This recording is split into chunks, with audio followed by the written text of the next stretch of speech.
Hello everyone, কি অবস্থা সবার?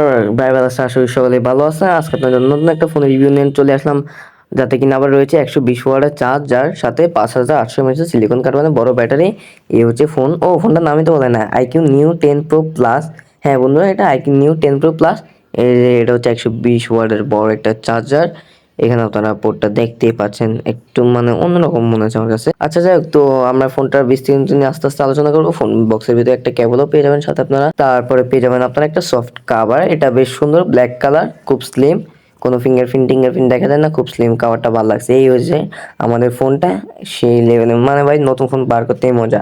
আর হ্যাঁ, নতুন ফোনের রিভিউ দিতে দিতে আপনারা অবশ্যই আমাদের চ্যানেলটি সাবস্ক্রাইব করে ভিডিওটি লাইক দিয়ে অবশ্যই আমাদের পাশে থাকবেন। তো চলুন এর ভালো খারাপ নিয়ে আস্তে আস্তে আমরা আলোচনা করব। বডি ফ্রেমটা অ্যালুমিনিয়ামের, তারপর ব্যাক পার্টের ডিজাইনটা দেখুন ভাই, একদম আনকমন একটা। কি মানে ডিজাইনটার নাম আসলে আমার ঠিক জানা নেই, মানে এই ডিজাইনটা অনেকের কাছে ভালো লাগবে, আবার অনেকের কাছে ডিজাইনটা ভালো নাও লাগতে পারে। ভালো না লাগতে সমস্যা নেই, বিকল্প ব্যবস্থা তো আছে ভাই। হোয়াইট কালার রয়েছে এটা, এবং কি ব্ল্যাক কালার রয়েছে, আপনারা চাইলে ওগুলোও চুজ করতে পারেন। তো এখানে ক্যামেরা মডিউলটা দেখছেন, এটাও অ্যালুমিনিয়ামের, বেশ সুন্দর। এখানে দুটো ক্যামেরা রয়েছে, তবে দুটো ক্যামেরাই কাজের, সেটা আস্তে আস্তে আমরা আলোচনা করব। তো এতক্ষণ ধরে তো আমরা ফোনটার ডিজাইন নিয়ে আলোচনা করলাম, এখানে কোনো রকমের ফিঙ্গারপ্রিন্ট মার্চার্স কিছুই দেখা যাবে না।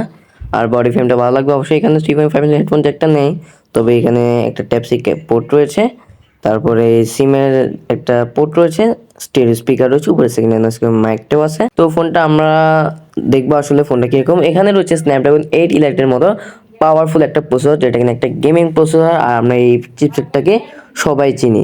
এখানে আপনারা কুলার লাগে গেম প্লে করতে পারবেন, আইকিউ কুলার টুলার পাবেন অনেক দোকানে, আপনারা হয়তো অফারে পেয়ে যেতে পারেন। তো ওগুলো নিয়ে না হয় বাদে দিলাম। এখন আমরা যে ফোনটা নিয়ে আলোচনা করবো, মূলত এটা যেহেতু আইকিউ নিউ 10 Pro প্লাস, আমরা সবাই জানি আইকিউ একটা পারফরমেন্স একটি ফোন, যাতে কিনা 120 ওয়াটের চার্জার রয়েছে, 5800 mAh ব্যাটারির সাথে।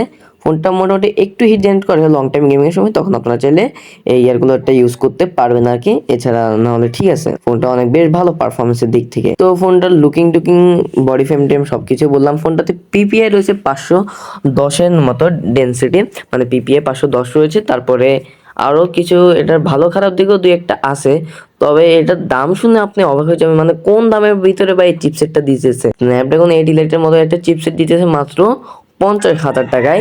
আর এটা এখনো বাংলাদেশে অ্যাভেলেবল পাওয়া যাচ্ছে কিনা আমি অ্যাকচুয়ালি শিওর না। ফোনটার আইকিউ ইউআইগুলো অনেকের কাছে বেশ ভালো লাগবে।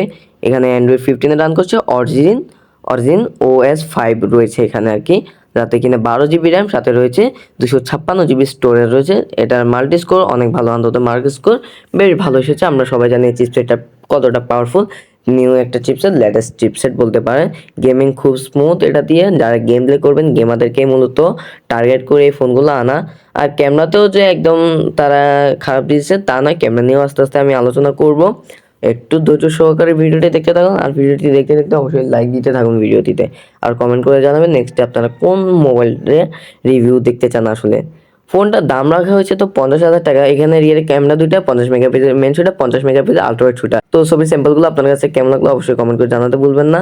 আর গেমারদের জন্য হ্যান্ডফিল এখানে অনেক ভালো হবে, বেশ। তো ফোনটার ডিজাইনটা অনেকের কাছে বললাম যে ভালো লাগবে বা ভালো নাও লাগতে পারে। স্টিরিও যে স্পিকারটা, সাউন্ড কোয়ালিটি বেশ ভালো, পাঞ্জাল কাটআউটের ডিসপ্লে, যাতে কিনা এলটিপিও অ্যামোলেড ডিসপ্লে রয়েছে, এটা আবার বেশ ভালো। অ্যামোলেড ডিসপ্লে অবশ্যই আপনারা ভিডিও দেখে অনেক মজাই পাবেন। তো 144 হাজার রিফ্রেশ রেট রয়েছে এখানে, এটা আবার বেশ হাই লেভেলের ভাই। 144 হাজার রিফ্রেশ রেট, সাথে 1 মিলিয়ন কালার সাপোর্ট করে, S10+ সাপোর্ট রয়েছে, 1800 নিটস SBM আর 4500 নিটস পিক ব্রাইটনেস, এটাও বেশ ভালো। ভালো লাগবে না শুধু IP65 এর রেটিং রয়েছে, এটা মানা যায় না। তবে আমি ওই প্রসেসরটার দিকে তাকিয়ে এটা নিয়ে আর বেশি কিছু বলছি না, যদি এখানে IP68 বা 9-এর রেটিং দেওয়ার দরকার ছিল। তো স্টেরিও স্পিকারের সাউন্ড কোয়ালিটিটা বেশ ভালো ছিল। তারপর স্ন্যাপড্রাগন 18-এর এটা 3nm বিল্ড করা একটি চিপসেট, তো যা কিনা গেমিং এর জন্য ভালো পারফরমেন্সের মধ্যে এই সেকশনে একটা ফোন খুঁজছেন, তারা চাইলে এই ফোনটা দেখতে পারেন। ফোনটা আপনার জন্য বেশ ভালো হবে। আর ক্যামেরা তো দেখতে নেই, ক্যামেরাও আমার কাছে বেশ ভালো লাগছে। 8K তে আপনারা এখানে ভিডিও করতে পারেন। ফ্রন্ট ক্যামেরা রয়েছে 16 মেগাপিক্সেল, ওটা তো বলাই হয়নি আর কি, ভুলে গিয়েছিলাম ফোনটার ভাই এত ইয়ে। আর ফোনটার থিকনেস রয়েছে 8.3 মিলিমিটার, এত মানে বড় একটা ব্যাটারি দেওয়া, মোটামুটি তারা বেশ পাতলাই রাখছে। আর ওজন রয়েছে 212 গ্রামের মতো। এখন যারা হেভি ইউজার আছেন, ফ্রি ফায়ার পাবজির মতো প্লেয়ার আছেন, তারা চাইলে ফোনটি দেখতে পারেন। ফোনটা আপনার জন্য বেশ ভালো হবে। তো সবাই ভালো থাকবেন, সুস্থ থাকবেন, দেখা হচ্ছে আপনার সাথে নতুন ভিডিওতে। তো আল্লাহ হাফেজ সবাই।